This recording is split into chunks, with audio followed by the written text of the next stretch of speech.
Di sini saya akan memberikan sebuah bakat cinta dan saya mempunyai satu narasumber. Dia seseorang yang pernah patah hati namun sulit untuk move on.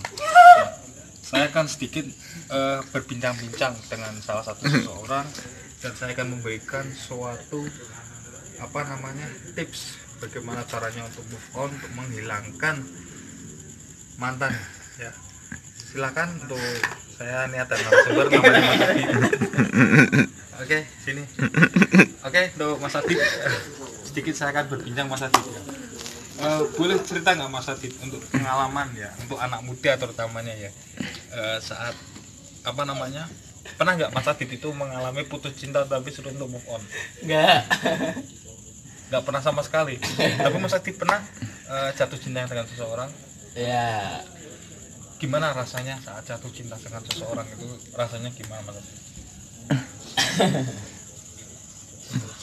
Ini serius ini, jangan ketawa. Gimana Mas Adit? Coba bisa dijelaskan nggak gimana rasanya jatuh cinta Mas Adit? Biasa itu apa? Biasa gimana? Biasanya yang gimana loh? Misalnya ya ini jelasin lah gimana rasanya, apa ada senang atau gimana nanti? Cut Jis kayak